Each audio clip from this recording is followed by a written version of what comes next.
This episode of On the Line is presented to you by Living.fit, your one stop for all your fitness needs. Make sure you go download the app Living.fit today. Now here's the show.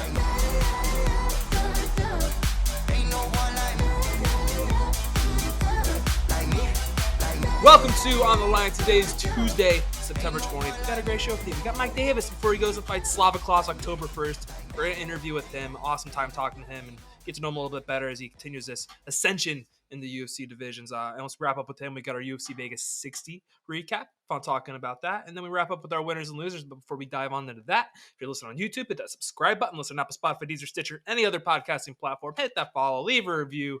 Without further ado, let's go on and dive on into Mike Beast Boy Davis. We are joined by a very special guest. He hasn't lost in over 3 years.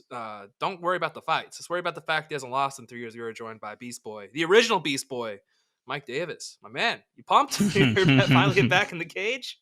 Yeah, it's been almost 2 years, and it's been a crazy 2 years, but it's been fun. I've had a lot of life in these 2 years. Yeah, exactly. I'm sure a little bit. You're still pretty young, 29, whatever. But real quick, Beast Boy, as I said, the original Beast Boy. Have you reached out to Chris Barnett about this? Have you had a conversation with the Huggy Bear? Oh yeah, Huggy Bear. So me and him are really good friends. We've grown. He's been in the fight game probably double the time that I have. I want to say he's been in here for like 20 years, honestly. Yeah, no, he knows that I'm the original.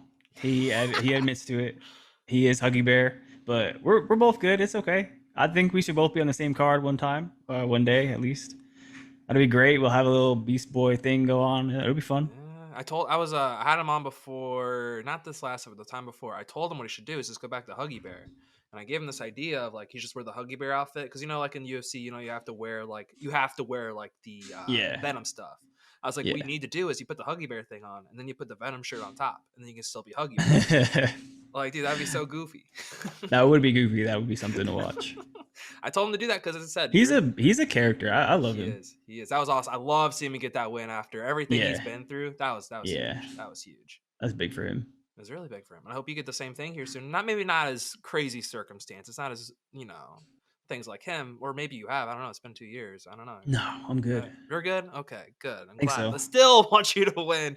Still want you to come back. Because I know, like, at one point, I don't know if you ever, I think someone said, like, you were, like, a young, smaller John Jones. And it's kind of like one of those things where it's kind of like, I feel like you keep running into injuries and it's kind of setbacks. And it's like, it's the same for John Jones. He keeps getting. It's a little different. It's a little. Oh, I wouldn't say the same. This is getting arrested. And, he's trying to fight, but he keeps having little setbacks too. He fights the wrong people. Yeah.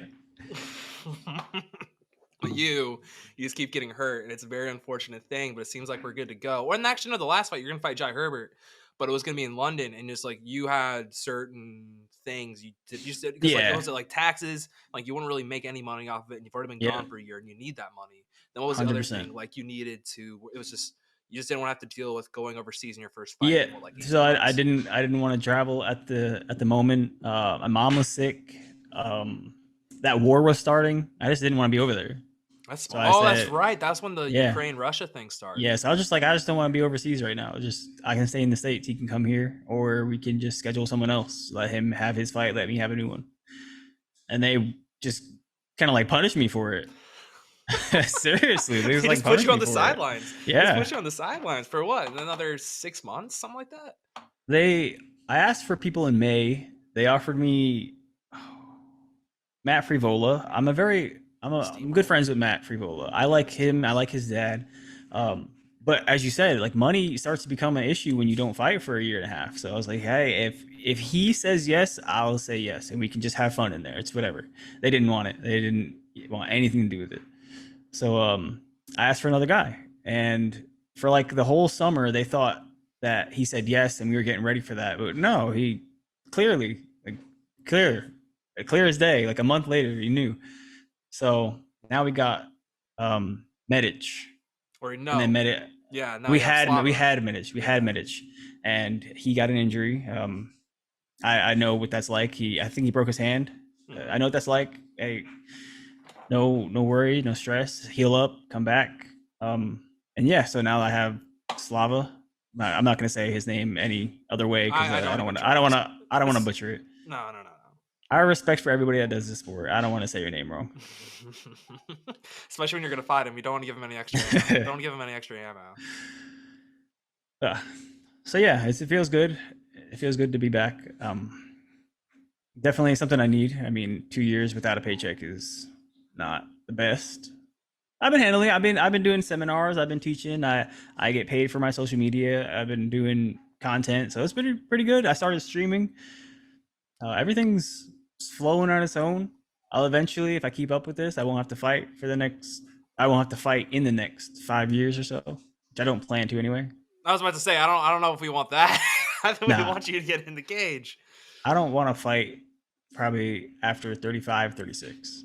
Yeah, so you're still 6 years away, and Yeah, really, yeah. let's say theoretically, let's say you get like 3 fights in next year. Which That's when what was I the last want. time? What's the last time you even fought 3 times in a year? Like 20, like Yeah, something in my 18, 20s. 17, I something don't. crazy. People just don't want to fight me for some reason.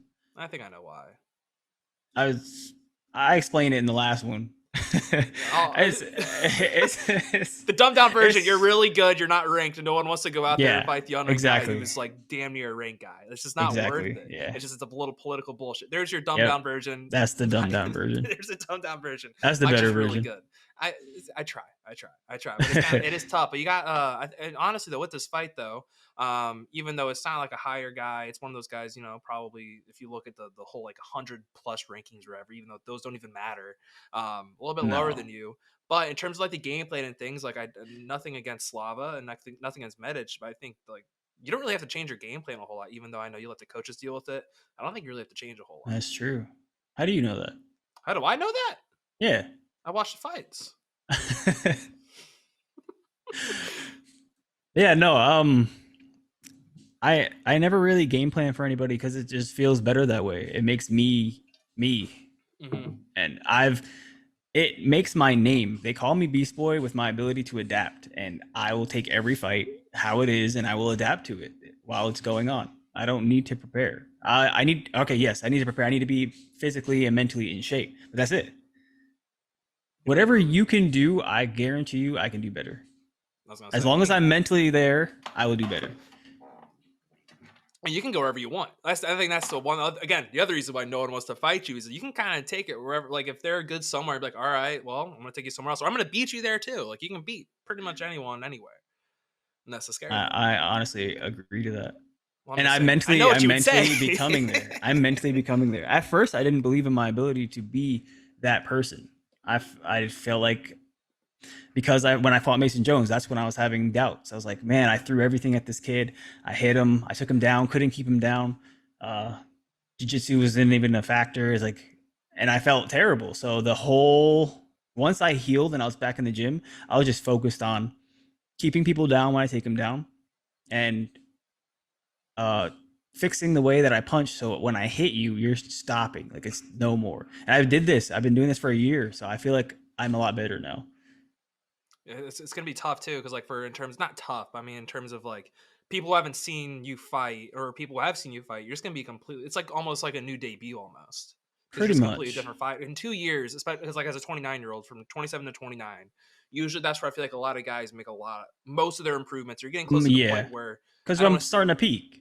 Yes, Like exactly. my You're about prime. Yeah. yeah, and like I feel like at some point or another, you also don't really learn a whole lot of new stuff. You just kind of refine it, technique gets Yep. better, but you don't really learn much, and you're not really going to change much as a fighter. But in 2 years, from 27 to 29, those are like some of the biggest like jumps you can make But I feel as a like the martial biggest artist. thing that I've changed from that fight, after that fight, was my size. Because when I fought Mason Jones, when I showed up to Abu Dhabi, I was like 162 pounds. Yeah. I did my weight cut. I didn't cut any weight until like the day before, and it was 5 pounds, I think. I did it sauna, bath, and I was done. I weighed in. Now on fight day, I was like 162 again, so I wasn't heavy, and I know that Jones, what was probably like 180. Yeah, he was big. So that was probably why I couldn't finish him with all the punches I hit him with. I hit him clean with a lot, and he just wouldn't go down. So now over that course, this year and a half, I have put on the lightweight size. Okay. So you're not walking around like I've gained like 170-ish? 15 pounds. Oh, I'm wow. like 175, 180, almost 180. Shit. Yeah, I got a lot bigger. I Like a love lot it. bigger. I remember you because I remember before you said you're more like a 145er, and then like Yeah, what? I was gonna You go back tried to once, 145. and then the cut just didn't go So well. Is I've that what made happened? 145 a bunch of times, but yeah, my last attempt to 145, I was supposed to fight Giga, and Oh, yeah. while I was cutting weight, there was a point that it just stopped. I was in the sauna suit. I went for a 3 mile jog, came back in, and was the same exact weight. I didn't drink anything. I had a sauna suit on. I was poured it all out, and I was the same weight. So I had no idea what was going on with my body. So then they had doctors come check me out, and they said that my kidneys weren't functioning, and I'm not going to lose any more weight. And I was like 155. I was like dead one. I think 154. I was 154. Okay.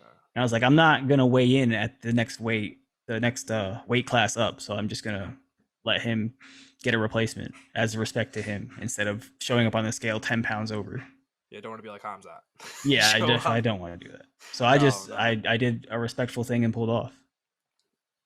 So did you do the thing with the UFC? You know how I don't know what the scan is or whatever, but they figure out like what your optimal weight class is. Did you do that? And they were I like, feel all like right, they're implementing that all the time right now. yeah. Because now when I did my physical, they have a section on there that says, are you 2 weeks out or so and 10% within your weight class, your projected weight class, which means if I'm 2 weeks out, like right now, I would have to be 170. I'm like when I checked my weight, I was like 176, 177. I was teetering. Mm-hmm. So that's fine. I mean, like I'm good. But if I was to weigh like 185 or so, 188, that's on their list. That's scale for 170, a welterweight. So they probably would contact me and ask me some questions. So that'd be kind of weird if you, not weird, it'd be bad if you're in the welterweight zone. We don't want that. No, No, I don't know how like Patty cuts from 200 pounds. He's got to have some mental strength. Dude, that is dedication to a T. But at the same time, though, too, I feel like it's just got to be destroying his body. Just like in like 3 or 4 years, he's going to be like, yo-yo why dieting the is fuck did I bad. do that? Oh, terrible! It's terrible for the body. I mean, that's honestly probably why I'm so lean and I can eat whatever I want is from yo-yo dieting with fat burners and thermogenics all throughout college. So I feel like I've burned everything off and I just eat whatever I want and it just goes through my body. So your blood pretty much at this point is just a fat burner, just from all the fat pretty much. Yeah. Yeah. Well, that's when I was trying to fight the most. Was like right out of college. I was just trying to see if I could be a fighter, and I kept taking anyone. And then when nobody would fight me because I'm not signed to a contract, I would just go do boxing, and I would do professional boxing and win all those. So I was always cutting weight, always. I'm just always lean as fuck, and always like the metabolism just through the roof, just unreal metabolism. I know eventually it's gonna catch up to me, and I won't be able to cut anymore. So that's why I'm considering taking this fight. Maybe taking, if I don't get hurt and everything's good, the Orlando card to see if I can get on there real quick. Yeah. Since I live down the road. And then after that, starting the next year off with a 45 fight. Oh, you're gonna try to go back down to 45. I still feel like I can make it. Ooh, I like that. With the right mentality and the right diet. Because if I haven't dieted a single bit for this fight yet. So if I actually diet, I feel like I can make 145. I'll say also we're doing. But it's now or never. Like if I don't do it now, I'll never go back. Yeah, I think you could kill in that class. Like I think that class is for you. 100%. Well, you could also dominate 155, but 145. I feel like that too. I feel like I'll feel better at 55. But there has been 2 45 fights I've taken in the past where I felt better than I do at 55. I forget who I was talking to. They were saying they weighed more at the lower weight class after like the rehydration and stuff than they did after their like the higher weight class. So I think they weighed like at 155. They weighed more at 145 than they did at 55, like in the hydration process. Same. Because like I said, my last fight I was like 160, 164ish. But when I fought 45, I would get up to 170, 171. It's crazy how the body. Yeah, and I felt so much better. That's crazy. When I fought Sadiq, I was at 45. I felt that was the best I've ever felt. We did all 3 rounds, bashing each other to bits, and after the fight, I was fine. I wasn't tired. I wasn't hurt. I was fine. Yeah. I was hurt. We were definitely hurt, but we were both at the hospital after the fight. But like, we both were fine. Like we weren't tired. We were fine, and we just went to war. So we gotta love it. That's the best thing. Like, I'm assuming that's one you want back. You want that one back pretty bad, I feel like, because you only have 2 losses. Yeah, I feel like now, in all honesty, I would beat both of these people that I lost to. You think you beat Gilbert? The strength increase I have right now, I think I can beat Gilbert. And I mean, I don't want to go to welterweight. I don't want to be anywhere near there. But I see how big those people are. I don't want any of that. No. So, No.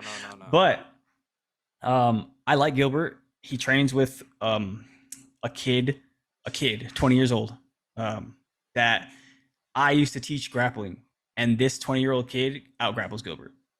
He's told me multiple times. I feel like we haven't seen Gilbert really grapple in terms of like his. No, but he's a like he's a grappler. He needs to. He needs to be. And we just haven't seen it in years. Like we always talk about, like when I think when he fought me was the last time he had to show grappling. It might have been the last submission win too. Yeah, because he told me that after the first round he didn't want anything to do with my striking. Yeah. And then at second round he just took me down. He used all his grappling. I was like, oh yeah, it makes sense. He's like, he's too fast and hits hard, so it's done. That's crazy. Maybe you're the reason he moved up to welterweight. No, I don't. Honestly, I don't think he made 55 for that fight because his weight was never announced. Really? And when my coach saw him in the elevator, and he was like sucked and struggling, and I don't think he made weight. And I don't think they announced it because they didn't want to give up 20% to a newcomer.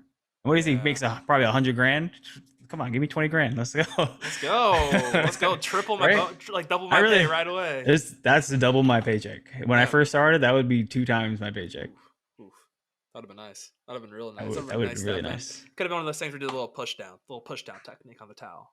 And they just didn't want to say anything about it. Let it slide. But it's okay. I learned a lot. I learned a lot from that fight. It was my exposure. It was my getting me into the UFC. I feel like because it was my first fight, I wasn't used to the lights, the crowd. There's the full crowd and all that stuff. It was my first time fighting in something like that, so it was definitely getting to me. I noticed I watched myself in the ring, and I was like looking around, and I wasn't there. So you were like focused on the other stuff and not the actual fight itself. Yep. I didn't take it as serious as I should have. I probably could have won the fight.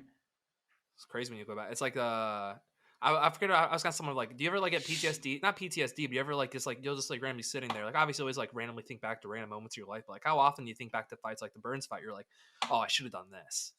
Yeah, especially when I like want to make clips or something for my Instagram, and I'm just looking at the fight. I was like, man, I could have got out of here. And I think that's my new knowledge looking back on old footage. Like, what I know now, I know that he wouldn't have gotten this. I could have done that and here. And it does make you think. But it also shows that I've progressed. I know all my mistakes now. So you want to do one more fight at 155 in Orlando? It'll either be 1 or 2. 1 or 2. Okay, yeah. This one and then maybe the next one. Okay. So 2, and then after that you want to try out the 45. And then pretty much so theoretically then, if you already get those 2 wins like here and then Orlando, that would probably be a ranked guy at 45, you think, right? They could do that. Because I feel like that would put you around because the guys you've been fighting are all perennial contenders or perennial like ranked guys. I feel like at that point, if you get 2 straight wins in the 55, in the 30 to 45, but to be fair though, there's a lot of killers in 45 too. There is. So it's like even if you don't, I've always said like the guys between like 10 to 20, like they could all beat. Well, to be fair, pretty much the entire roster you can beat each other any given night. Like that little like 10 to 20, it's just so close. Yeah, like it doesn't really they're all backed neck and neck right there. Exactly. It's just any of which could win a fight. Mm-hmm. It all depends on the stylistic matchup. Really but I feel like at 45, I'm massive. I've always been the biggest 45er. Me and Connor, I was like the same size as Connor. Isn't that why you hated fighting Gilbert? Because he was the first guy you were like, oh my God, he is so much stronger. Yeah. That's the first guy who's ever taken me down ever. Like in any kind of combat sport, he's the first person to ever take me down. And it's because when he grabbed me, I blocked the first one. And then when he relentlessly charged at me, when he got his hands locked, I could tell that I'm not ready for this weight class. And I just fought 45 like three weeks prior to fighting Gilbert. So I wasn't big. and it felt, I was not ready for that kind of weight.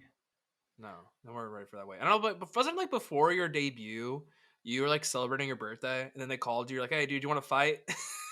or something. No, no, no. Your first that was UFC win. Thomas. Your first UFC win. It Yeah. wasn't your debut. It was your first UFC win. They called you while you're celebrating your birthday, and you were what, like 6 pounds over somehow still, and you're like, "Oh, that's a cakewalk." Yeah, Literally, literally, no pun. It was nothing. That's crazy. It's craziness right there. Yeah, that was the 12th, I think, of October. My birthday's on the 7th, so yeah. Yeah. And they offered me the fight on that Monday. So I think it was like the day after. And then what was the Mason Jones one? How quickly did you take that one? That was December like 20th. And then we fought January 20th, so a month. Okay, so you had some time for that one, at least prepare. But that wasn't how it was, because I would train in December, and then once January hit, they flew us to Vegas on like the 10th of on like the 7th or something like that of January.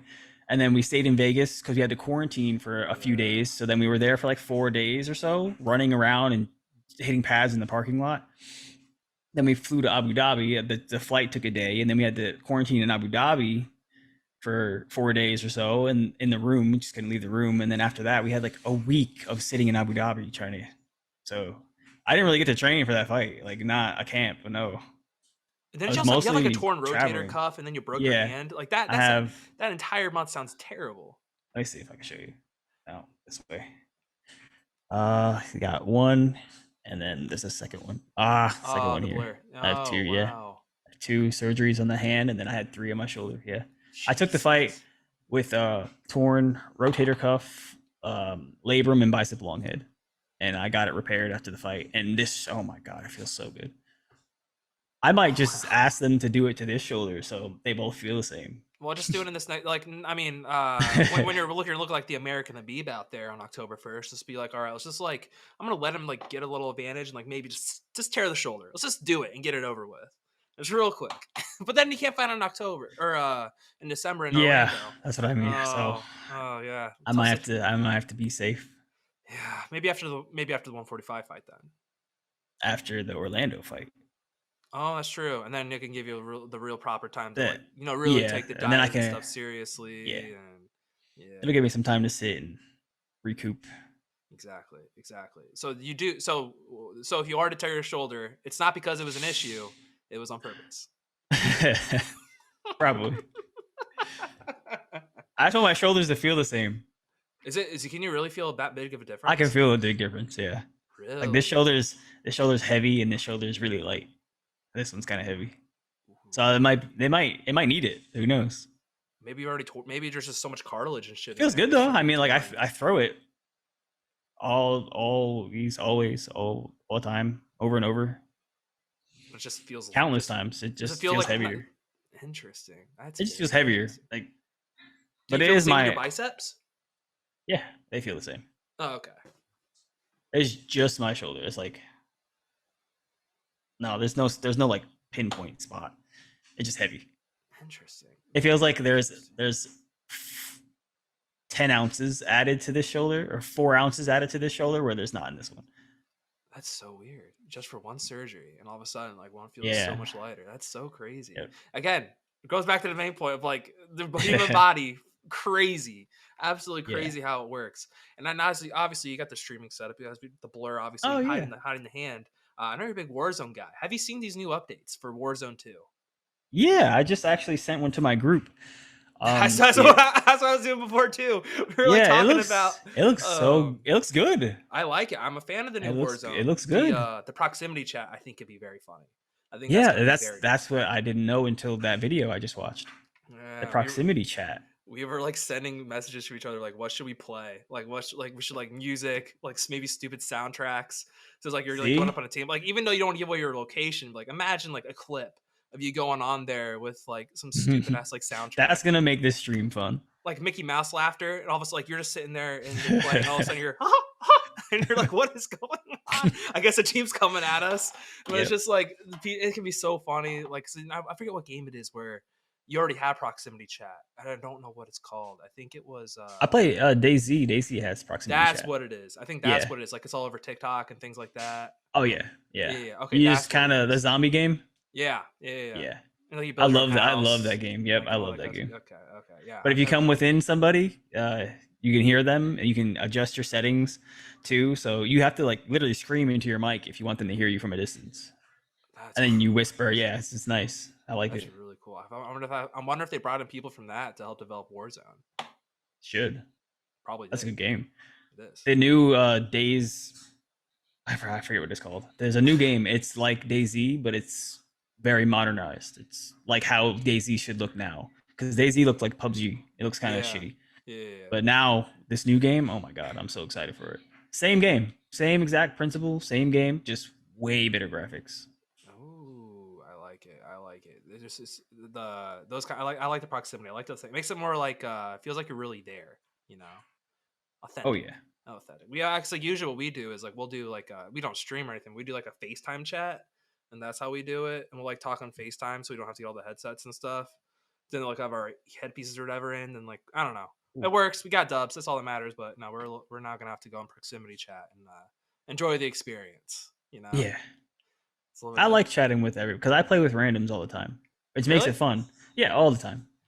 I like playing with randoms more than I do like a group because the randoms, the most likely they're fans or they know of UFC and my name has UFC in it, so they always ask if I fight for the UFC or who I am or they know who I am, and then we get to have big conversations and they make fun of like other people, UFC fighters, or tell me that they've trained before, or they won 100 street fights and stuff. So it's fun to talk to them. Oh yeah, those people. Those Yeah, people. yeah, they're those kind of people.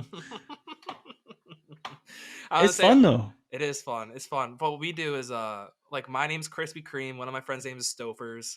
One is like Doctor Knocker. Just try to pick the most obnoxious name. So you get killed. It's like, oh, you got killed by Krispy Kreme, or you got killed by Stofers.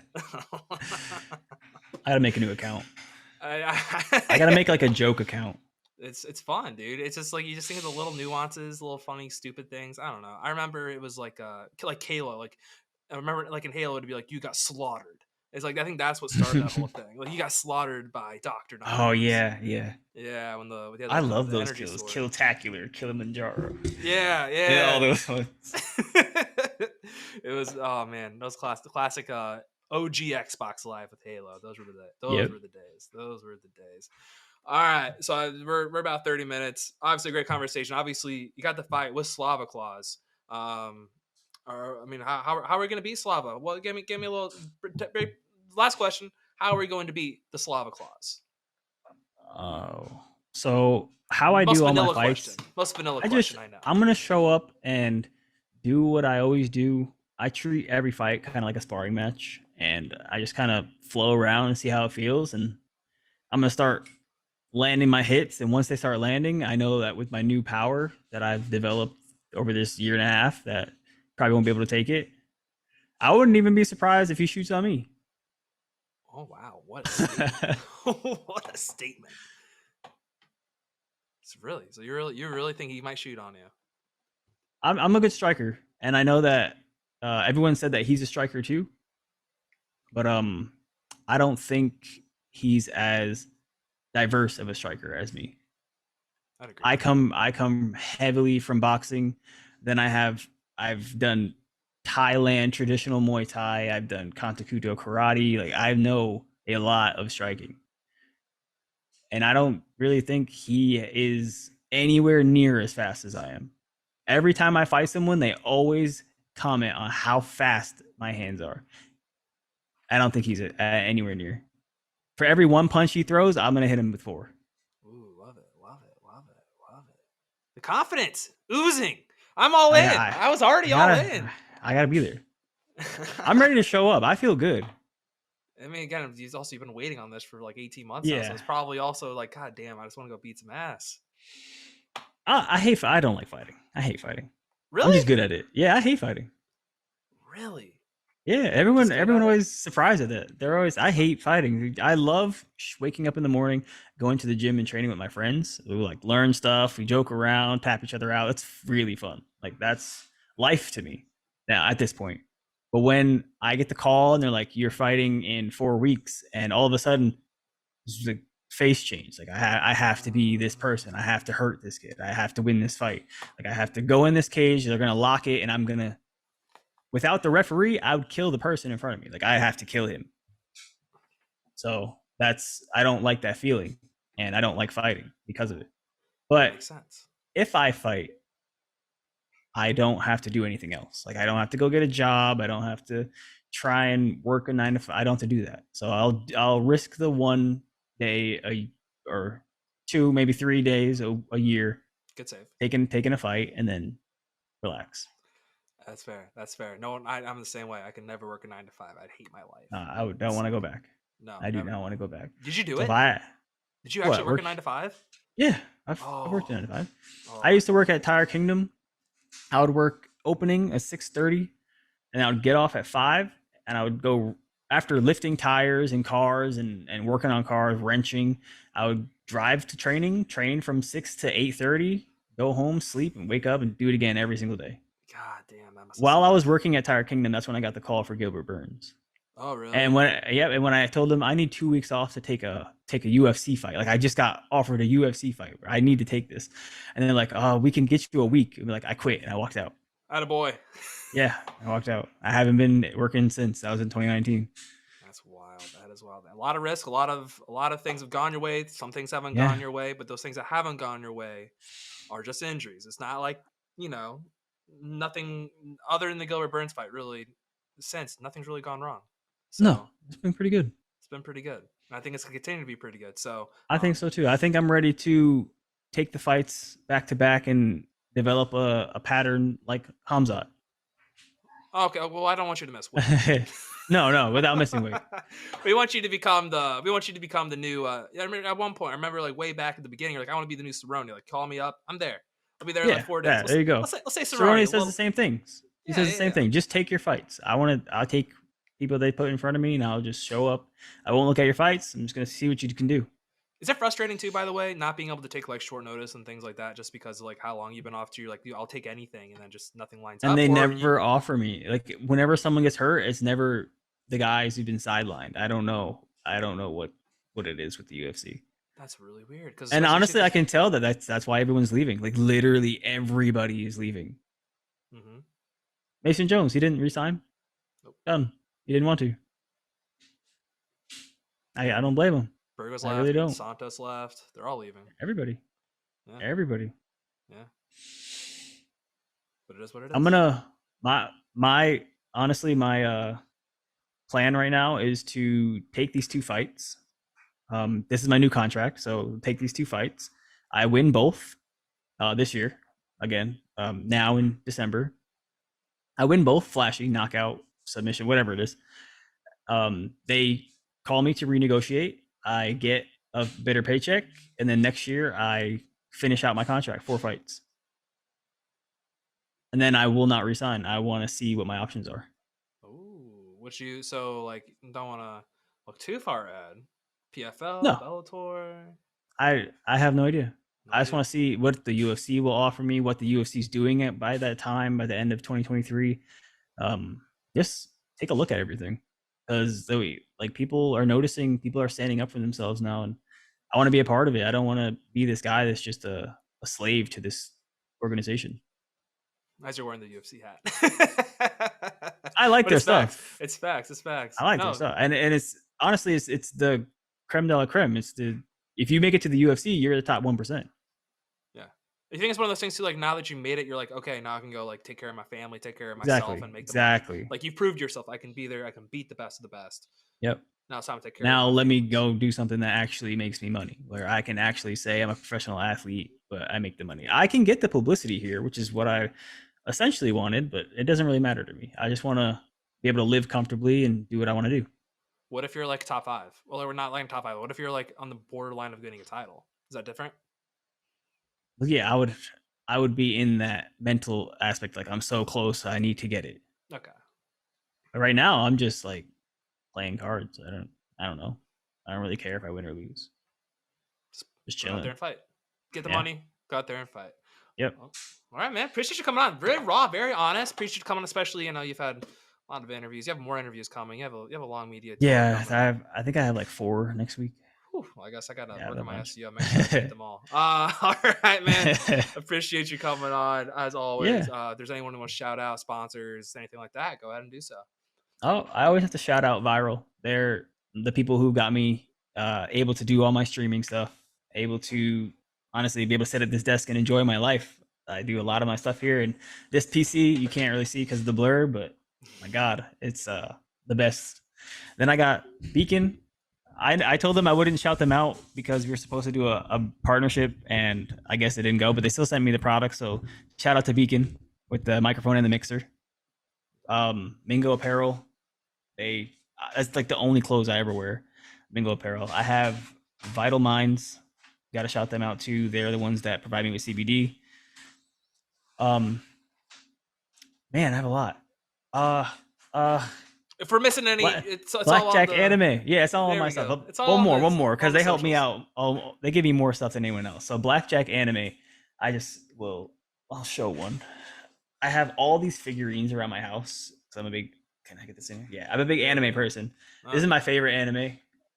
That time I got reincarnated as a slime. They've sent me. I have like 7. So, and then clothes, figure, like everything. I love these guys. They're located in Miami, down in. What's your favorite anime? Yeah. What's the favorite anime? That time I got reincarnated as a slime. Oh, that's the actual show. That's the actual title. It's the actual title, yeah. Oh shit. Okay. Yeah, it's so good. You gotta watch it. It's so good. Okay, I was gonna say I'm like the most vanilla anime. I like Dragon Ball Z. I watched Naruto. Everybody likes Dragon Ball Z. Yeah, exactly. Growing up, like that's all we watched, right? Yeah. It was always on what was it, Nickelodeon or Cartoon Network or whatever, like Nick at Night or whatever. It was Tsunami. Tsunami, that's what it was. It was on Tsunami. That's right. Yeah. No, that was the best. All right, man. Appreciate you coming on. Good luck next or 2 weeks. When this is aired, maybe like a week. I don't know. I gotta figure out which day I'm putting it up. But it's either Tuesday or Friday. I think I'm gonna do. Well, what about you? Why don't I let you decide? Should I post it on next Tuesday or should I post it on Friday? I feel like things go better on weekdays because that's when people kind of are chilling more at home. On the weekends, if you post, people go out and forget about social media. So all right, so you get Tuesday. Then. You get the Tuesday slot. Tuesday the Tuesday morning slot goes to Mike Davis. All right, man. Real quick, how often do people ever be like, "Oh, Mike Davis, the NFL player"? Does anyone ever get that? Yeah, it happened a couple times. Really? Especially when I'm gaming, they'll be like, "Mike Davis, who's this?" And they'll Google me and be like, "Mike Davis, you don't play no football." It's like, dang. Because he's always the first one that pops up if you Google my name. I told the rest of the team was gonna come on, but because like they were gonna come on yesterday, but like one of them also is like a personal trainer. He has sessions right now. He's gonna join. That was his first thing too. He's like, "Oh wait, the football player?" I'm like, no, UFC fighter, the better one, the better Mike. But anyway, appreciate you coming on, man. Good luck. October yeah, of course. 1st. I know you're gonna kick some ass. I'm excited for this rise you're gonna get, and then millions of dollars. It's all coming. Millions of dollars. That's what I need. I appreciate you, man. You too. Awesome catching up with our man, Mike Davis. Sure, he's going to continue this little rise that he's been talking about. Kind of weird. He's talking about going back to 145, even though he's gained weight. I don't know. It is what it is. Let's dive on into UFC Vegas 60. Sandhagen, Song Yudong. That fight was awesome. That was a good main event. Surprisingly, though, after the fight, Corey Sandhagen's like, yeah, he probably hits the hardest with Peter Yan. He had no damage on his face. It was crazy. Yeah. But no, he's kind of taken over the mantle from Tony Ferguson of like when you fight Corey Sandhagen, your face is going to be cut just to hell. You're just going to be bleeding all over the place. No cut is safe. No, I mean the knees, the elbows. Elbows is what got Yadong, but I mean the knees themselves. He throws so many of them. Both of those. Oh, he was addicted to the flying knees. Yeah, he is addicted to them. Ever since he hit that one on Frankie Edgar, I feel like he's trying to relive that moment one more time. He's just so quick at the trigger, though. He is very quick at the trigger. It comes out of nowhere. Like you're not expecting that all of a sudden he's in the air, knee coming at you. But he's impressive. I mean, he's really only lost to the best of the best. I thought he beat TJ Dillashaw, but that's not what the record book says. But Mickey Mouse record books don't count in this show. No, Corey Sandhagen won that fight. That's why he fought for the title. I mean, quite literally. Like, you can say TJ was hurt, but I don't think that's why. I think the UFC thought he won, and that was that. But yeah, it was a good fight. I lived up to a good main event. it sucks that it ended on a cut, but Yeah. you know, an actual attack. You know, it wasn't like how Basharat got cut with the headbutt. Mm-mm. So it was good. I mean, he lost because Sandhagen implemented that damage. Yeah, it was, and he also kept going at it as the fight continued. Yeah. He was literally aiming for it. He was switching his stances to where the point where like it would be easier for him to touch the cut, and it was so that was why it was like it sounded like a Mickey Mouse finish. It sounded like a stoppage that like, oh, why'd you do that? It makes sense. The cut was Song Yudong even came out, so I couldn't even see out of my eye. The He was swelling getting got bigger. terrible. Then before the fifth round, I kind of thought, it's a main event. Song Yudong, you can make a case won 2 rounds, and a couple judges did say he won 2 rounds, but Yeah. he looked great, and he still was putting up a pretty decent fight until he got taken down. But I mean, shit. I mean, I would have been cool with him doing it either way. It makes sense. I would have liked to see it for Song Yudong, just purely because I think he looked really good in terms of like that being like a stepping stone for him, though. I think his stock goes up with that fight because he looked really good. Like he looked incredible. I thought. Corey Sandhagen's just kind of he's like not a Robert Whittaker or Max Holloway, but he's literally only lost to like the topper echelon of the bantamweight division. Yeah, 100%. I think Yadong he's the real deal, and he's still so young. I mean, he's 20. I think he's like years 20. old. He's 20. Wait, he's actually 24. I thought he was like 24 like 4 years ago. I thought he was born in 1997 in December. So holy fuck! I thought. Yeah, he's young. He's only 24, so I mean, he's super young. He's only gonna get better. He says he has so much to grow, and man, so much better. So I mean, just imagine him at 27 years old in 3 years. Give him 3 years from now, 2.5 years from now. And is it too early to say he's going to win a championship? Because I think he's going to win. I think like by 27, 28, if he keeps getting better, like I think it's possible. I think it's possible. If you think of the age of the guys currently at the top of the bantamweight division, they're kind of in that low 30s already. Besides, like, I don't know if you put Sean O'Malley up there, but he's someone that like I also can see contending, but he's in like he's more in his late 20s. But we still haven't seen him really too either. With like we haven't really seen him against a wrestler in a while, so we don't really know his scrambles are like things like with Song Yudong though. Even though Corey Sandhagen's not like a D1 wrestler or anything, like his scrambles are pretty good. Like his scramblings were explosive. Like they're pretty sick. I literally turned like these scrambles they're pretty goddamn impressive. Like it was fun watching him scramble. Yeah, it was really impressive. Really impressive. I mean, I liked Yudong. I think anybody in that bantamweight division would be a fun fight. Yeah, it'd be really fun. I kind of I don't know who you put him up against next. Maybe you do like a him versus Ricky Simone. Have they fought? No, they fought already, didn't they? I think they have. I don't believe so, but they might have. Regardless, I think Corey Sandhagen needs to fight Merab. Force Merab to fight a fun fight. Since what was it? What was the one he had that was fun? Marlon Moraes. That was oh God bless him, by the way, for coming out of retirement and moving up a weight class after being chinned so many times. Moraes. Oh yeah. Yeah, to the PFL, right? Yeah, he's signed with the PFL. He's gonna fight Shane Burgos probably the first week. Right. He's might get murdered, dude. But I mean, no. Ooh, actually, it makes sense for Song Yudong. Pedro Munoz. Pedro Munoz, yeah, I like that. Yeah, Munoz, Dom Cruz. Font's out until 2023, so it's kind of hard to say him for anyone. Is Jack Shore still in the UFC? Yeah, he just got hurt. Yeah, okay. He just got hurt. That's what it was. I knew there was some big news about him. Yeah, he had to pull out his last fight. They're not going to put even Ricky Simone against Yudong, like you said. That would be sick. That would be a sick fight. No, I think for if they could, Song Yudong, Frankie Edgar. Yeah, that would be a good one too. I know Ricky Simone's bustering for that fight as a friend of the program. We want him to get that fight, but I think UFC's kind of thought process is Song Yudong makes more sense because it helps with the Chinese market. I agree, 100%. Yeah, so I think that no qualms there. No, well, the only problem is if that cut will heat up in time for the MSG card because that's literally the only. True. That is the only circumstance of who gets to fight Frankie Edgar. It's kind of like a lottery. Who gets to fight the washed up Ricky Edgar? Everyone's fighting for it. Who knows? That cut's not going to be healed, so no, it's not. It's definitely not. He's fucked on that. But yeah, Corey Sandhagen, Merab, that makes sense. 4-3. Let Corey fight. Sandhagen called out and Cheeto. He called out Cheeto and Merab. So I think they'll give him Cheeto. Yeah, I do too. Have the main event like sometime in January, like when the first fight card's back, like the Cater Giga. I think that could be kind of like a title fight contender. Like eliminator. eliminator contender fight. Yeah. Yeah, that makes sense because whoever so the problem though is if Aljo wins, and Peter Yan wins, Peter's not going to fight. You can't do Dillashaw. Well, that'll line up for Cejudo. Yeah, so you could do Jan Cejudo when Cejudo comes back. Give Jan because then Jan can get a fat. No, I think Cejudo Sterling. You think he's gonna? I don't think he's gonna get a title shot right off the bat. He might though. Here's the only reason I think there's a chance is because there's no clear number one contender at that point for Aljo to fight. Unless Aljo gets hurt, then it kind of fixes itself. Yeah. But Corey and Merab would fight, or like Merab's never gonna fight Aljo, so just take him out of the picture. So then you'd have Sandhagen and Cheeto fighting each other. Jan can't fight again already for a trilogy, even though the UFC's in this trilogy era. Yeah. And then you got Dillashaw just lost to Sterling. Who's that leave it open to? You're not going to give Jose Aldo the fight after losing to Merab.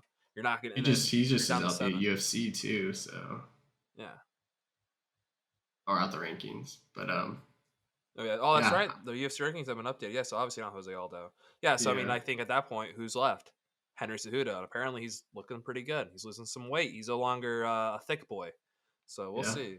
Unless they were willing to wait for that Sandhagen Vera, which I prefer. I would much rather. Which I don't see why. I don't see why Sandhagen can't fight soon. He took no damage. I mean, he got hit hard, but took no damage. It's crazy too. Again, as I said, like Sandhagen literally said, yeah, he's one of the hardest hitters I fought.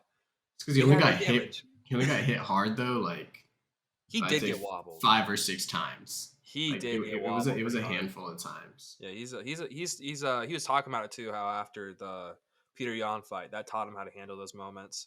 And then, he's learned to grow. That was one of the things I said in the pre-show too. Is like he's still pretty young. You can see developments in their game, and you saw that with the takedowns and things like that. I thought he was setting up his takedowns to the point. I think that's why he's throwing the flying knee so much. He was like faking. He was like feinting. For he was just trying to duck, and then exactly just different things that he could work with.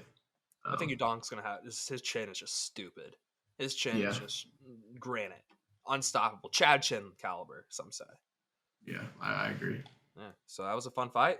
Both stocks go up. I love it because that was my both. Hope both guys have fun in there. I'm glad they both had. Look, they did have fun in there. No one really got obviously the cut, but that was a good fight. It was a fun fight. Their stock both goes up. Sandhagen continues to show he's improving. Let's move on to the next fight. We had a literal robot, Gregory Rodriguez, going against Shitty and Njokuani. That fight banged. That fight was awesome. I don't know if it was the fight of the night. Let's double. Yeah, it was officially the fight of the night. But no, man, Gregory Rodriguez is literally a Terminator. I don't know how he didn't die on that knee at the very beginning of the fight. That thing opened him up. You could literally see his skull. Like, that was disgusting. Yeah, I don't know, man. He's a beast. They're both beasts. I don't even. Yeah. I don't know if they're both beasts. Like, I don't think it takes any stock away from Cheedy. Like, anybody else is probably going night. Just his name is RoboCop. And that potentially might be why that's his name, because the dude, I don't know, when some of these guys get rocked really hard and they're like, I'm just like, this is why I do it. Like, I'm a fighter. Like, I'm built for this. Like, you just have to believe them. Like, this is just them. Dude, like that. He is literally a Terminator. Yeah. He just ate shots like they were nothing. Oh no. It's official. Jose retired. Oh, so sad. Breaking news in the middle of this recording at 12:50 p.m. Eastern Standard Time. Props to the legend. Love to see him go, but going back, we'll talk about it on the show later on. But or the actual podcast, which by the way, quick little plug in. Show's getting released on Tuesday. Check that out. We got Mike Davis on the show. We got this recap on there. We talk about all the other kind of news and all that other kind of fun shit. So go check that out. But anyway, back to Rodriguez, Shitty.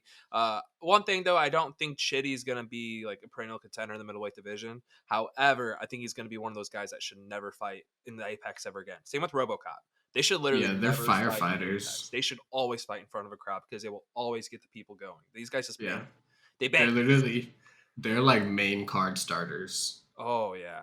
Like the first fight of a main card, just put them 2 on there and get the crowd just started from the get. Yeah, they're the perfect action fighters. They're the perfect action fighters. Well, I guess you could say Rodriguez if he actually uses Rodriguez, I think, actually has ability to be pretty decent.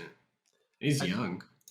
He's I think he's like he's 30. Yeah, he's 30. So that middleweight division, that's still that's relatively young for the middleweight division. So no, I think he has the potential. He has the tools. Just he doesn't really like to use those tools.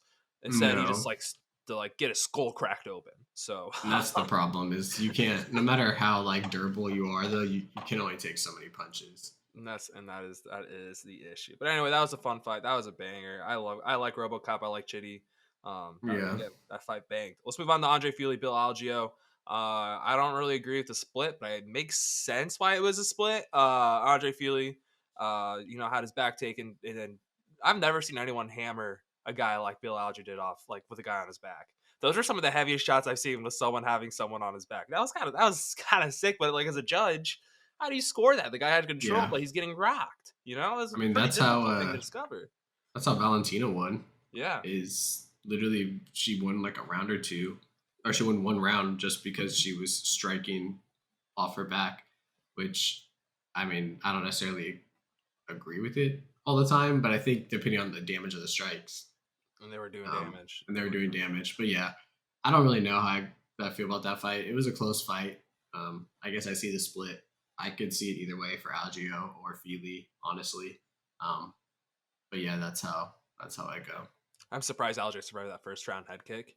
Dude, that thing was filthy. He got hit twice. 2 head kicks got him pretty bad, but no, Algeo continues to be a durable motherfucker. I think he's going to be a split decision king going forward too, by the way. Mm-hmm. The way he fights, because usually first round he's pretty slow, and then he picks it up in the end, like the Herbert Burns fight. He was pretty much dead. And triangle choke, and then somehow survived, and then honestly Herbert towards ACL, but Bill Algeo was taking over that fight. So no, that was one of the most pitiful things I ever seen in my entire life. That fight. That was sad. And then Gilbert Burns carrying him out. Yeah. Oh man. Oh, that's for a UFC fighter to go out like that. That's just a tough look. Not the most respect thing. So obviously Bill Algeo, just put him against Billy Q, even though Billy Q is not fighting Alexander Hernandez. Just run that fight back. That fight would be so much fun. Yeah. He's just an action guy. He's just he brings a fun fight. So anybody paired up with him is a good fight. He also loves to talk shit in the octagon. Yeah, he does. He's a big shit talker. And then for Fili, do you move him up into the rankings, or do you still make him do one more in the non-ranking fights? Because I think you have to do one more non-ranking fight, even though he's this was a good win in my opinion. It is a good win. I will say that. But he's also only 32. Or he is 32, not only. He is 32. But like, who would you pair him up with? Let me take a quick sneak peek. No, you can run back. Okay, so I know you usually don't do rematches when you're not in the rankings, but rematching him and Charles Jourdain as like or who did Jourdain just lose to? Oh, do him versus Nathaniel Wood, and then you guys can fight for a ranking spot. Yeah. Even though I think Wood should get a ranking guy, but that would make sense. I think like a Pat Sabatini. Oh, Damon Jackson. Just run those guys, Jackson, who we'll get to in a little bit. That would make sense. Those two, they're both in the same area. Yeah, there's like that. There's so many guys in that featherweight division that are right on that cusp. Yeah, exactly. Yeah, it's gonna be there's a lot of good. As we've said this before, like the bantamweight featherweight division, you can have any fight between like 10 to 30, and like those fights are all gonna just be sick because they're all so fucking tough. Be like Joe Pyfer though. Handed away over Alan Amadovsky. It was never a matter of if, it was a matter of when he was going to finish Amadovsky. I did like how Pyfer refused to even use his grappling advantage, which was disgusting. Doesn't matter. He knocks out Alan Amadovsky. It was kind of like a street fight kind of knockout too. It was kind of, I don't know. You know what I'm talking about? It was almost like he pushed him with his punch. Yeah, he loaded up for that shit. We all seen it on our TVs. Oh, here comes the right hand, and Amadovsky still just took it to the face. So. I don't have much to say on this fight. It's just Joe Pyfer, and Amandovsky is probably going to get cut after being a punching bag for the first round. Yeah, well, maybe you keep him around for more Joe Pyfers. Yeah, he can only be Harry Hunsucker for so long. Yeah, well, we have the cuts here coming here, but it usually comes on Tuesdays, right? Yeah, he might get one more fight in. Let's see how many losses he has in a row. I'm going to make a guess. He has 4 in a row. Yes. All by, 3 of them by first round knockout. Oh. And 1 by a unanimous decision.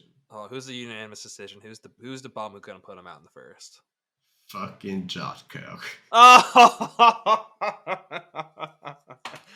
No. Oh, no. Well, did you know Brendan Allen's the underdog in that fight? No way. Is he really? Yeah, bro. I was looking. He's like minus 103 on one of the Oh, books so that it's I not like it's used. not anything crazy. It's like a Well, pick'em. no, but he's still not the heavy. He's not the favorite, Well, the now odds wise. there's no UFC fights this weekend, so I bet everyone's gonna go heavy on Allen. I don't know why. Like, Yeah. let's put a little sneak preview. Brendan Allen coming on Friday. Another little plug-in. Shit, I should start doing plugins when we do these, since these are going on the Yeah. YouTube. But which all, by the way, if you're listening on the podcast, we release, as I said, we release these previews or recaps the day after, so it's Sundays. I edit during football. I'm a soldier. I know, but the sacrifices I make for you guys. So there's our plug. Let's go on and move on into Rodrigo Nascimento, Tanner Bozer, friend of the program. We're 2-2 going into this fight, and I was like, you know what? Shit, we might go 3-3. Tanner's been talking; he's going to be aggressive, things of that nature. Third round comes around. You know, Rodrigo won the first. Tanner, you know, may or may not won the second because of strikes, things like that. Rodrigo was gassing, like, holy shit, we're gonna get it. The round 3 Bozer didn't come through. Unfortunately, another split decision for Tanner. I know that's been one of the most frustrating things to him. He's lost now a couple close decisions like this. And I know this is probably the peak of the iceberg for him in terms of those split decision frustration. And I know literally as we Oh, talked for about sure. Friday, the sleepless nights you get after a split decision. Yeah. Got no sleep last night. But no, it sucked to see that for our boy Tanner. No, I agree. It does suck to see. Never want to see you lose it by a split. You know, you get that little hope in your heart, and then you hear the other person's name, so it's always a little shitty. But you know, it was a close fight, and so I mean, you can't be mad at that. No. And I know Tanner's also already said this. Like he's already said, like, I'm never probably gonna fight for the title, but I love to Yep, fight. exactly. And this is he has a good mindset with it. He'll bounce back. He'll bounce back. And then for Nascimento, same shit. He's never gonna fight for the title. It's just gonna be just heavyweight fights. You know what? That was, even though it wasn't the most high level No, heavyweight fight, but it he wasn't could a take bad people. fight. It wasn't No. it was a bad heavyweight fight. And also Tanner Boaster's chin, stupid good. Like he took some Yeah, heavy he got fucking clubbed. shots. He got clipped hard in the first a couple times. So shout out Tanner, man. Just keep putting on that weight, dude. I know that's what he's working on. I know he's working on beefing Yeah, up. I think that's part of it too. Is he's just small. Like it looks like he could be a 205er if he.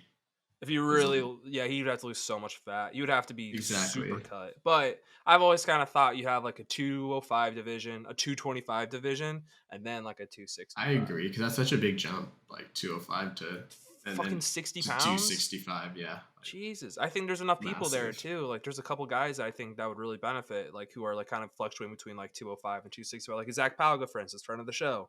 I think he'd kind of benefit for something like that as well. He's a bigger boy. Yeah, there's a lot of guys who would benefit from something like. I even feel like a Jared Cannonier, not Jared Cannonier. I'm sorry. Okay, I'm blanking right now. Wrong. It's okay. Name, but It's okay. Continue. Let's go. All right. Yeah, let's go ahead and move on. Our boy Fluffy Hernandez, the Mexican Habib, Fluffy Nurmagomedov, just Impressive. steamrolls through Marc-Andre Barrial. Anthony's another guy, as I said earlier, with like Corey Sanding, he's a little bit younger. Like, people forget you can get better in the sport, especially when you're like 26, 27.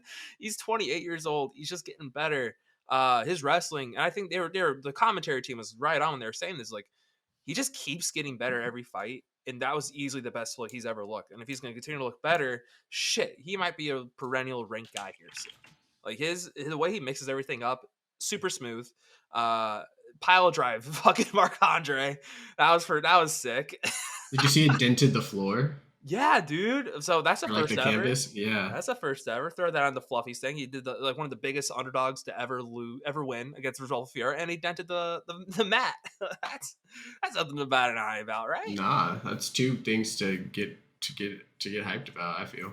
Yeah, Fluffy, man. I love my boy Fluffy, and he's a funny dude. You go follow him on Twitter. Like, he doesn't really post on Twitter, but on his Instagram, it's just memes on memes on memes. Yeah. He's fried. But no, I mean, after this, I mean, Marc-Andre, I think he's always kind of been just he's a fun fighter. He's a fun guy in the octagon. He's a fun guy to watch. He's a die by the shield, live on the shield kind of guy.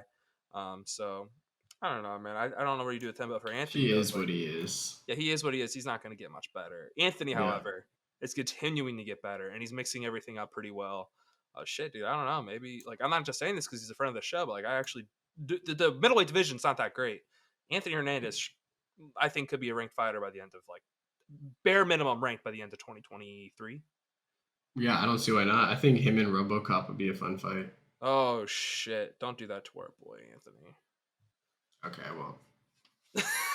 Thank you. Thank you for not doing that. Maybe actually no. Who would be fun with Anthony Who? is Bruno Silva. That would be a fun fight. Or you put Bruno Silva on RoboCop. Bruno Silva against Yeah. one of those guys. That would bang. Give me Anthony Hernandez and Alex Pereira. Dude, Fluffy would beat him. Like I'm dead ass. I will take that. Mexican chin. He actually uses his wrestling. Why not? That'd be fun. That'd be a fun fight. It will No be doubt. fun. Also, I love Fluffy talks shit in the Octagon too. He's another guy. He talks a lot of shit when he's in there too, low key. Mm-hmm. I don't want to know what he said He's to him when he good. choked him out. I know he stared at him too. Yeah, that was cold. Disrespectful. So disrespectful. And he took a couple shots of the little point thing, little head shake. Mhm. Love it. I love it when guys are like that. He feels himself when he's in there. Crazy to see how far he's come since he got finished. He broke his ribs against Kevin Holland. I know. Well, I don't think he broke him in the fight because I was talking to him about it. And he just said that was the last fight he was ever going to fight hurt. And it's fucked him before and he was never going to do it again. Yeah, I mean, I don't know why fighters I understand they want to be like tough and they want to stay in the fight, but it's like, nah, fuck that. Like, get healthy because there's no reason in going in there and getting your ass beat because you had an injury. Exactly. You couldn't fight to your fullest. You're potentially costing yourself like even risk of more injury. $25,000, $30,000, $40,000, $50,000, depending on what your contract is. You're risking a lot of money by doing it. But no, I love seeing that from my boy Fluffy. Let's move on to our another friend of the program. Probably the last fight we'll really talk about. Actually, I don't even have to go in depth. It was literally 30 seconds. Damon Jackson, front kick. Did not see that coming. Finishing past Sabatini. That was really impressive, man. And with like, it's also crazy to think like we talked to him about a week before. We were talking to him. He was nice, relaxed, everything like that before the Macy fight. And then shit hit the fan on Tuesday. It's kind of weird and eerie because I remember like, oh, maybe that's why he posted that picture of him and all of his family on Tuesday. So I remember that. I remember that specifically on that Tuesday on his Instagram story. He posted that. So, no, man, I love that for Damon, man. I know he's going to have a tough couple weeks because now he's kind of really able to let his emotions fly. But, man, you could not script anything better. For all the, like, the conspiracy theorists out there, they're the front kick from Damon Jackson, like, I've never seen him do something like that before. His toes got to be hurting today. Oh yeah, You're Randy Brown. That shit. His toes are fucked. Yeah, that was impressive. I'm proud of the guy. Happy for him. Proud of our boy. Pat Sabatini. I think it was kind of a matter of when he was going to get finished. Honestly. Yeah, I don't think Pat Sabatini is very good in my opinion, but I think he just had really good stylistic matchups. TJ Laramie, Tucker Lutz, Jamal Emmers, like none of those guys are over the moon talent. And I don't think he finished either of them. Any of them. No, I finished Emmers submission, but he didn't finish Lutz, and he didn't finish Laramie. I think it was a third round finish. Okay, if you can't finish Jamal Emmers in the third round, you're not a real prospect to me. No, but here's that was a good performance by Damon. I love it. It's crazy to think like how Damon only has 4 losses. You think based on the way people talk about him, he has like 10, 11, 12. No, he only has 4 losses. And his most recent loss is to Ilia Topuria. Like that's his only loss in the second round of the UFC is to Ilia Topuria.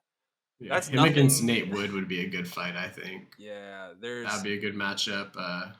That'd be a really fun matchup. I think that would be his. I mean, that's honestly, I think his best option, unless he wants to do like Julian Erosa. Juicy J. Because other than that, it's like then you're jumping up to like Sadiq Youssef and. I think we're gonna get Nathaniel Wood and Juicy J next. Nathaniel, that'd be fun. What about Cub Swanson as a fight? Ooh, Cub Swanson would be fun with him. That would be really fun. A lot of fun. Again, as we said, we'll say this a million times. Too many good fights. Too many fights. Hold on, I gotta pause this real quick. We just restricted that. Okay, so let's move on to Trevin Giles, Luis Kosei. So obviously, when I watched this fight, I didn't think it was that great. And then all of a sudden on Twitter, I saw Brendan Fitzgerald said, "Oh, if you want to go back and watch the fights, you watch this." I think he was fucking with people. This fight sucked. It didn't prove anything. Like I think the only thing it proved is that Kosei doesn't know what he's doing in the cage. Wrestle. You wrestled in the third round, and it was like butter. What are you doing, dude? That fight was terrible. Yeah, you wrestle in the third round, and Trevin Giles isn't very good. I don't know if it's the cut to 170 or what, but he seems like he forgot how to fight. And not even just that, too. Also, then Kosei Chu didn't do anything when he was in control in the third round. Did almost nothing. So, yeah, this fight, don't care about either of them going forward. No. The Kosei brothers, honestly, not a fan. I'll say it, not a fan. They're not good. I mean, they're decent to be in the UFC, but they're not very I don't good really want to go out of fighters my way to overall. watch them. I'm not going to go out of my way for any of that. It's cool. They're brothers, but They're in terms of boring. watching their fights and things like that, yeah, is what it is. Let's go on to Loma Lukbunmi or Lukdabum. I don't know how to say her name, but she's a gangster. Breda She is a Lukaboom, gangster. look out, fighting Denise Gomez. All right, I would be honest, didn't watch a whole lot of this. I saw minutes like where Loma had her back taken, then she flipped over, ground and pound, a lot of blood. And you saw more of it. I heard it seemed like it was a pretty banging fight. Yeah, it was actually a pretty quality fight. A lot of blood. If you guys like that, Just bleed. Gomes had Luma's back. Luma, also had top position. She was taking her down. She really had control on top and in the striking aspect. It was a pretty easy fight, in my opinion. There were a couple close submission attempts, though. I will say that Loma was a little risky, but it all worked out for her. She won. Gums is a little better than I thought she was, but still. It's nothing special. Nah. Okay, so let's go on to Trey Ogden, Daniel Zellhuber. You could literally talk about Joe Pyfer. Zellhuber was like the opposite of Joe Pyfer. You get someone you can just tease up on the feet, refuse to throw a single combo, just kept jabbing, throwing check hooks. Yeah, he didn't do anything, man. It was weird. That was terrible. That was a terrible fight. Terrible game plan. Zellhuber stock down, but he's only 23, so he's only going to get better from here. Chase Hooper had some terrible performances. He's starting to round into shape, so it's hard to judge these young guys because again, they're still so young. But Zellhuber has so much more hype. He went with Lucas Almeida toe to toe, and Almeida is better than Trey Ogden, if you ask me. I agree. So, it seemed like he was trying too hard for a finish. He's just trying to check him. Just trying to count him. That's all he was doing all fight. But hey, it is what it is. He'll bounce. I bet he'll bounce back. You can probably get him at a good buy now price. Yeah, I agree. Yeah, he's not going to fight that stupid again. Jillian Robertson, Maria Agapova. It was a finish. It was a scary finish. She was biting her tongue. Yeah. Like drooling, like literally foaming out her mouth. Yeah, that's. I don't know. This is one of the most grotesque cards in a while. Yeah, you had the cuts. You had the seizure. Just all over. Just all over. This is like when people are like, "You should never watch this sport. It's just cruelty." This is the card you point to. Yeah, I mean, you literally saw homie's vein. Rodriguez's vein. Rodriguez. Awful, man. It was gross. Awful. It was gross. But anyway, yeah, that was. Hey, it was an action fight. It was a finish fight. All right, Javid Brasharat, Tony Gravely. Basharat passes the test. Gravely continues to be a gatekeeper. Anything going out on that one? Yeah, I think Basharat proved that he's pretty good. I think he's actually pretty talented. And what's his name? Gravely he's good, but his biggest issue is cardio, and it reared its ugly head again. And like you said, he's a gatekeeper. He's a good gatekeeper for that top 35, 40, 35, 30. Yeah, I guess 35 is a good So I feel number. like that when you get in there, then you start getting put up against people all around. But it is what it is. Javid's now in there, and he'll continue to start getting some big fights in that bantamweight division. Let's move on to the lightweight division. Nicholas Mota bounces back, finishing Cameron Van Camp. Man, Van Camp. Oof. Van Camp is doo-doo. I don't know if he's UFC caliber. Nicholas Mota, also, I don't know if he is either, but Van Camp may look terrible in there. That was not a good fight for him. That was not a good fight. Van Camp looked like he just learned how to strike. It's crazy. Is he right? Oh no, he got finished in the first round by Fiala. Like for some reason, he just put up a decent fight. Yeah, for some reason I thought he made it like 2 rounds, and I keep learning he didn't, but he only made it. No. No real takeaways from this. Mata just bounced back. Good for him. Yeah. Good finish. It is what it is. All right. So we forgot to do fight of the night. Performance bonuses last week. I have a performance bonus. It just goes to the Cutmen. They had a tough night tonight. A lot of blood, a lot of cuts they had to cover up. And as we said, this is one of the most gore-inducive, violent cards we've had in a while. Yeah. If you don't have one, it's okay because I kind of forgot to bring it up. No, you're totally right. I did have one for performance of the night, and that was going to be the Cutman too. So I copied you. Oh, okay. Because of that. I mean, not just that. I think also, performance tonight could just be too.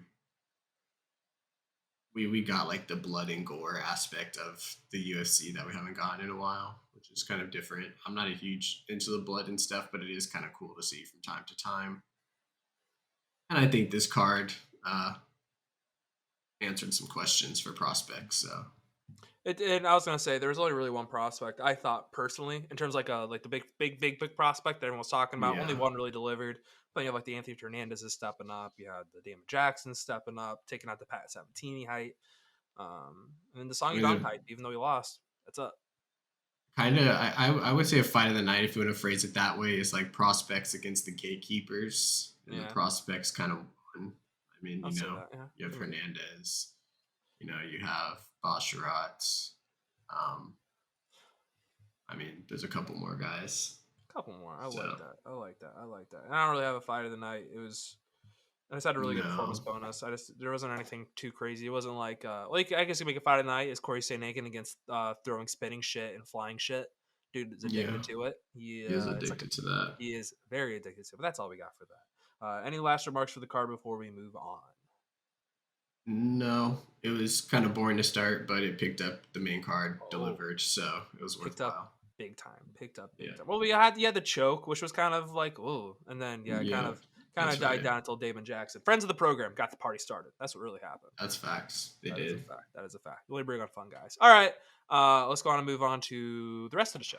That's the recap. Let's go on and dive into our winners and losers. But first, I'm very disappointed in myself. Usually, I take pride in being a guy that notices the stupidest shit that goes on in the sport.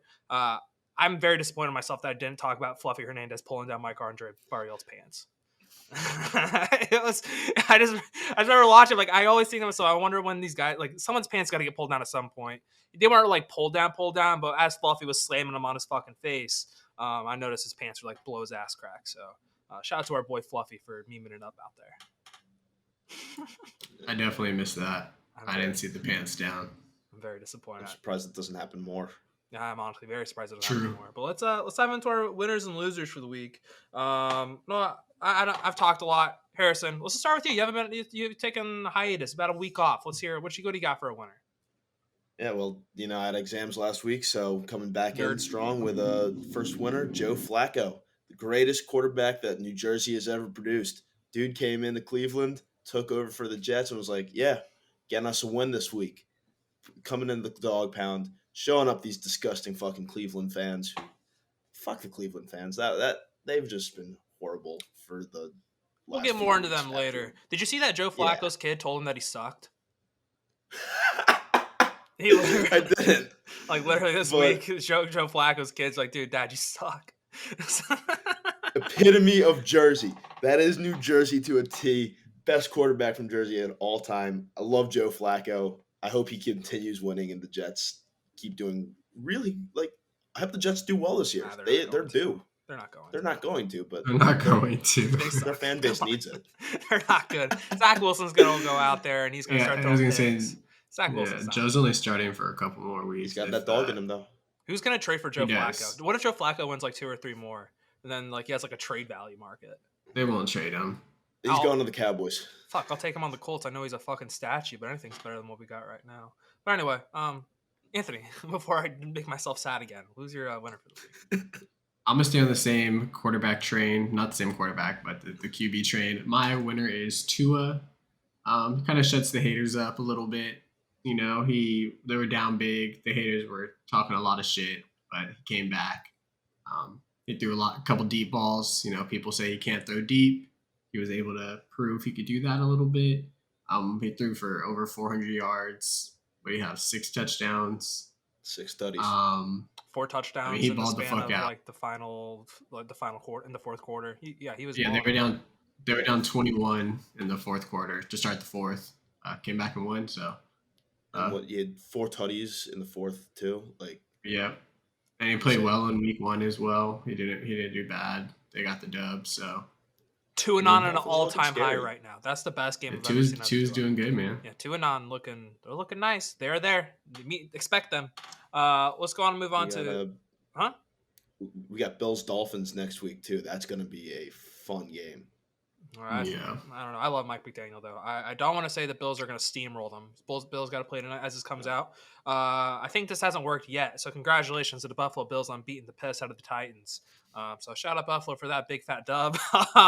Moving on to my winner, Ali Abdelaziz. So I would say he's a loser because he took Habib's account over and said Charles Oliveira is scared of Islam and is going to miss weight. He said that through Habib's account, which is kind of ridiculous. That's not why he's a winner this week. He's a winner for me this week because not only is the coach out at in MMA Paris, whatever it is, like Fernand Lopez, not just because he has like a warrant out for his arrest, but also because he fucked Cedric Doumbé's wife. Ali Abdelaziz isn't doing that shit. So he's a winner. He's everyone that hates him, but he's not that much of a scumbag like Fernand Lopez is. So shout out Ali Abdelaziz. Let's just do snake draft this. We'll go to my next loser. It goes into what we already talked about. The Browns. They continue to surprise me with how shameless they are as human beings, as an organization, as fans. They're celebrating Deshaun Watson having 26 sexual assault cases with having a dummy with a big boner saying happy endings are not illegal. And then there's also jerseys out there saying rub and tug as like a couple together. That's great. That's sick. I just don't I get making jokes about this stuff. I know you support the team, but supporting a guy with 26 sexual assault cases and making a joke out of it, I don't know if that's a really good look. I think that's why they lost to the Jets. And I think Deshaun Watson's probably going to end up getting really hurt at some point this year. Or like really bad things are about to happen to the Browns. Karma's a two-sided motherfucker. So shout out Browns fans. Shout out Browns fans for just being the most classless group of people. Yeah, I don't get it. Crazy. It is crazy. It's crazy. It's fucking stupid. It is stupid. Yeah, people's fandom, like, it's crazy how much people are fans. Like, they have no ability to separate being a fan and reality. Guarantee you, if Deshaun Watson was on any other team than Cleveland, those Browns fans would be ripping into him as bad as they can. I want to see every Browns fan that has like a rub and tug jersey or like things like that. I want to see what their like Twitter history is. I want to see how much they're shitting on Ben Roethlisberger for his assault cases. Because, I guarantee that they were like going after, like, why is he playing? He sexually assaulted a woman. And then Deshaun Watson has 26 ongoing. And it's, happy endings. Not illegal. It is what it is. It is amazing. It is illegal, though. Coercing someone into giving you a happy ending without their consent. That is definitely illegal. That is True that too. Very, very illegal. Anthony, who's your first loser? My first loser is, where is my notes? Oh, no. There they are. Oh, no. My first loser is going to be the Raiders. They had a 22-point lead, I think, at one point. The Cards couldn't get anything going on offense. All of a sudden, they started to, pick things up. The Raiders couldn't score. It's overtime now at this point. The Raiders are driving, and what happens? Hunter Renfrow fumbles. Byron Murphy picks it up, runs it back for a touchdown. Game over. It literally doesn't get any more Raider than that. Like, that is just an all-time Raiders way to lose. Doesn't matter who's playing. You have Adams now. Doesn't matter who's coaching. You have Josh McDaniels. Raiders will Raider. So Josh McDaniels is going to flop. Those are my losers. It already looks like he's going to flop again. There's a big difference between being a head coach and being an offensive coordinator. You have to demand a whole different level of respect. You have to manage so many more things. And when you have a guy like Bill Belichick who seems like he's fucking micromanages people almost, your job's a lot easier than it is now. So Raiders almost got a chance to come back right into that game, though, because it looked like the guy who scored the touchdown to win the game tossed it right out of the end zone. Well, they should have scored before Hunter Renfrow fumbled the football. Like, they should have won the game there. They should have. Like, that was. They could have just kicked a field goal from pretty much right there and just won the game, but it was a little had long. to go for 6. They weren't going to win that game. They already lost. Yeah. They lost a minute that Kyler Murray went like Madden mode in that 2-point conversion. That just destroyed any confidence Raiders had in that game. That shit was nuts. I was sitting there watching like, what's about to happen? And then he just run. And then he did it again for the last. Max Crosby should have sacked him like 3 times on that final drive, and he just scampered away from them all. Dude, Kyler Murray, man. You heard everyone talking. Did you hear Mark Sanchez say, Kyler Murray with the Call of Duty. Mark Sanchez.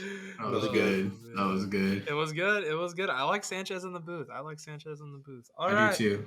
All right. Yeah. So shout out Raiders. Shout out Kyler Murray. They were looking bad. Looks like he was playing the new Warzone last week. This week seems like he got his shit figured out. Harrison, your first loser. My first loser directly correlates to Anthony's first winner. It's the Ravens defense, because no matter how good Tua looked in that fourth quarter and that game, which he looked insane, there's no denying that. You can't, as a defense, let a quarterback get to that point and let that comeback happen. You're up 35-14. Your offense has already done their part for the day. You need to shut that shit down and make sure you walk away with the win. And they just didn't do that. And the Ravens as a franchise, they've always had good defense. I mean, whether it's been Ray Lewis, all the way to more recently, more recent years, they've always, had a sturdy defense. But they're looking very exploitable this year. Submissive, some say. It's going to be interesting. That's what Cleveland fans say. They look submissive. Submissive and breedable. Submissive and breedable. Need some massages. But yeah. Oh, God. But as a whole, the AFC North was a loser yesterday because all four of the teams shit the bed. But bro, my chair is loud as fuck. God damn. It is so fucking loud. It is getting obnoxiously louder every fucking time I sit in it. I'll sit down, I'll move a little bit, and also I won't do it that time. I just try to make it. There it is again, but it's so fucking loud. Sorry. It's been frustrating to me. Anyway, anything else? Sorry, I interrupted you. No, that's it. That's all I had on the Ravens defense. It was a shit show. Okay, it was just bad. Well, shout out Lamar, and he's getting a fat bag. We'll say that. That is a honorary winner, absolutely. Lamar Jackson. He's going to get a fat bag. Yeah. Too bad he can't play defense, right? Well, of course. According to quarterback stats, he's a running back, right? Isn't he supposed to play defense? Isn't that how this thing works with QBs winning and losing? Apparently, you're supposed to play defense too, right? Yeah, exactly. Yeah, right. Yeah. All right. Anthony. God damn, I keep wanting to say Anthony Sachs. I'm so sorry, Harrison. Snake drafts in this shit. Winner. So my final winner is Pardon My Take, because the team they own in the Premier Lacrosse League, Water Dogs Lacrosse Club, went out yesterday and won the Premier Lacrosse League Championship. They are the third title winner in the history of the league, and the league's only been around 4 years. But they're the first expansion team to win it, which is pretty interesting considering they've only had 2 expansion teams. And I think they're going to grow more over the summer. The PLL hype train it's kind of real. It's a fun-ass sport to watch. But shout out Pardon My Take crew for doing nothing but shitting on the team the whole year. And then being like, yeah, we fucking won when they did it yesterday. So it's a good time. Let's talk lacrosse. Anthony, who do you got for your next winner? Yeah, we're going to talk WNBA. Oh, we're really going out of our way today. Ooh. My winner is Chelsea Gray and the Las Vegas Aces. I'll just read some stats. In 10 games, she averaged 21 points, 7 rebounds. She shot 54% from 3. Damn. That was shooting over 5 threes a game. And she shot 65% on 2s. And her true shooting percentage was 72%. And the league average is 54. So she was an absolute bucket. Large reason why the Aces won. And yeah, so shout out Chelsea Gray. Shout out Becky Hammond. First year in the WNBA. Goes through with the championship. No, I read those stats. I was like, whoa. That was like an all-time performance. That'll be one they'll talk about in the WNBA forever. But no, Becky Hammond literally leaves the NBA for 1 year and wins a title automatically. Maybe she will be a coach of the NBA here soon. We'll see. All right, my winner. Nice, short, simple, keep it sweet. Jose Aldo. Congrats on the retirement. We said on the preview, we literally found out as we were taping it or recap. Yeah, we did. Keep confusing the shit. Jose officially retired. He didn't retire. Shout out him. Great career. Sucks we couldn't see him in Rio get a better matchup to go out on. Marab, kind of a tough fight to have on the way out. Not the best, not the most memorable fight to go out on, but it is what it is. He had a great career, and just excited for him. Excited for the legacy he's built, and one of the most underrated guys, which is kind of weird to say. He's one of the more underrated guys in the history of the sport. So let's move on to my loser. Let's have some more fun. Colin Cowherd is a loser to me. So a couple years ago last year when Trey Lance is drafted, He was a big Trey Lance guy, and if you into the little details, his wife was getting Trey Lance was inside of his daughter. Let's just put it that way.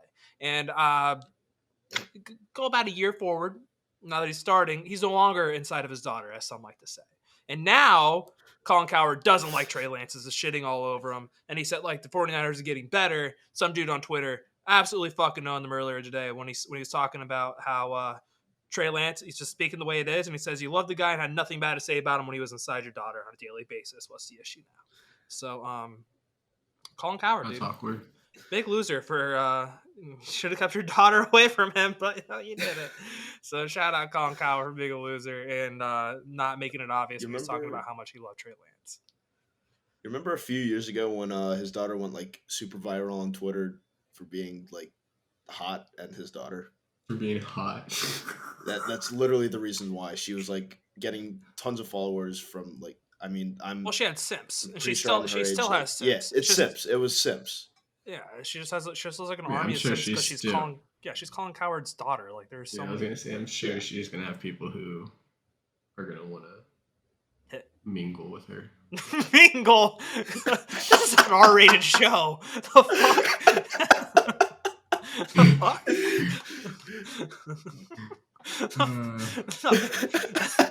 This is not Romantically share space with her. they want to hold Exactly. hands. They just want to hold hands and cuddle. That's what they want to do. Yeah, right. All right. Colin Cowherd loser. Anthony, who do you guys your last loser? My last loser is Mike Evans of the Tampa Bay Bucks. I mean, he had beef with Marshawn Lattimore for years now. He can't get over it. I mean, he's cheap shot at Lattimore like at least 2 times, probably more at this point. Just comes running out of nowhere, pushes him, takes his anger out, gets ejected. And it kind of sucks because Lattimore always gets ejected too. And I don't really know why, because he's just like there. But it's kind of like that thing in school where it's like if you were involved, you're in trouble as well. And even though he did nothing, he was involved. So, yeah, the loser's Mike Evans. He needs to get over it. Grow up. Grow up a little bit. It's like bro, like it's been how many seasons now? You guys are out here fighting on the football field. Like You're like 30 years old. Stop it. that's what I'm saying. Like you're a grown adult. You have a kid. Like just chill, bro. It's not Also, that by the way, Tom serious. Brady started it. I think Marshawn Lattimore said something, and then Tom Brady said something. I don't know what it was. I Yeah, don't want to and then speculate here. And Marshawn Lattimore Fournette. snapped. He Yeah, snapped. Fournette then pushed him, and then Yeah. he pushed Fournette, and then Mike Evans came fucking full speed booking it from the sideline, and just fucking tosses Lattimore. Like, Marshawn probably was like, your wife's in my See- DMs or something. You know, just nice. Keep it sweet. Yeah. Nice and simple. something nice. Something real nice. Like They really could have used Antonio Brown there, the Bucks. He would have ran off the field with this. Like, I mean, they do need receivers. Like They do. they need receivers big time. If you look at their team, they don't really have shit. So No, they don't. They don't have a tight end either. They lost OJ Howard because of Gronk, and then Gronk retired. So yeah, maybe not and the their wide receivers are hurt. Yeah. Well, to be Julio fair, Jones Julio is Jones already it hurt took to begin with. It took Took 1 Julio week. Jones 1 week to get hurt. And then it's Smoking on that Bucks who's pack. the other guy? And then Godwin. Chris he was hurt Godwin all is all recovering last from year. the ACL, Yeah. and he played week 1, and then now he's out week 2. So he probably shouldn't have Hurt his played hamstring, week so he 1. probably shouldn't have played. That means he probably wasn't ready if he's Exactly. pulling his hammy. He wasn't in shape. Exactly. And that's usually what the hamstring is in regards to. But anyway, that's our winners and losers, I believe. No, Harrison, you have a loser. Harrison has one more. God damn it. Yeah, my final loser is Rockstar Games, because if you haven't seen it, GTA 6 got leaked this weekend along with a whole bunch of their code. This is just a fat L for the organization as a whole, because if you can this has been one of the most secretive great games for years. Everybody's like speculating when it's going to come out because it's been 9 years since GTA 5 released, something like that. Yeah. And I think the leak did come out on the day 9 years ago, or 9 years to the day that GTA 5 released. So it's just, they've been having this under wraps for so long, and to have it just leaked like that, that's just an L. Like, hold that. You're a loser. Suck on it. That's all I got. Okay. All right. Yeah. Sucks for that. GTA 6, they're probably going to wait until another 2 consoles come out, and then they're going to release it. Oh, at least. Like the PS10. It's going to be 20 years before we see it. Yeah, like the PS10 will come out. We'll still be on GTA 5. Kind of crazy how that game's held up, and it continues to be like one of the best sellers. Like, it's nuts. Yeah. It's fucking nuts. Yeah.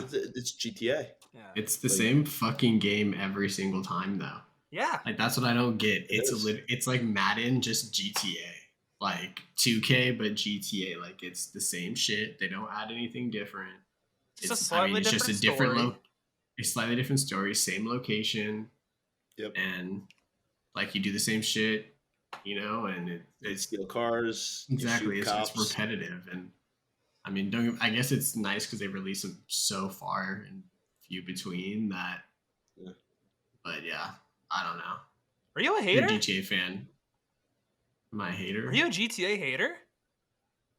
I'm not a GPA lover.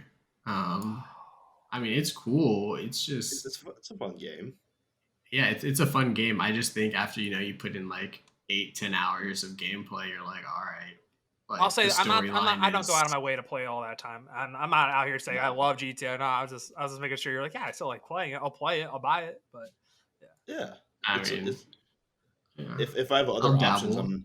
If potentially. I've got other options, I'll play those other games. But like, I'll absolutely sit down and run a few hours of GTA. It's always fun. Yeah.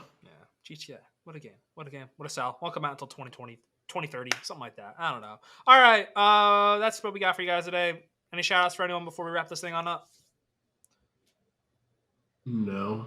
NFL was entertaining yesterday. Yep. So there's that. Yep. But NFL's been entertaining since this has been a good season so far. All just so much good weird shit going on. I can't believe the Colts got a bye week in week 2. It's kind of crazy, dude. Kind of crazy how the NFL schedule works out that way, isn't it? Yeah, I don't know what's going on. Two bye weeks for the Colts. Yeah, well, they tied the Texans. I'll accept that. I don't know what was going on yesterday. All of a sudden, they're like, oh, Colts have a bye week this week. They're not playing. Yeah, they're not here. Well, We have your bye week later on in the year. That's what I meant by two. We'll probably have 17 straight bye weeks. I don't know how that'll work, Okay. but somehow Fair. we'll have a bye week every week. Yeah, we'll probably tack on a few more. Yeah, we can tack on a couple more, maybe another. Whatever. Somehow they'll get the first pick at CJ. Play the Stroud. Jags at least once more. Oh God. Oh no. Uh-oh. I can never thought I'd see the day where I hate the Jaguars more than I hate the Titans. All right. That's all we got for the show. We'll see you guys on Friday. We got Brendan Allen on the program. And then we'll just have some fun on it since there's no UFC fights going on this weekend. Probably just shoot the shit, talk about whatever's going on. All right. See you guys Friday.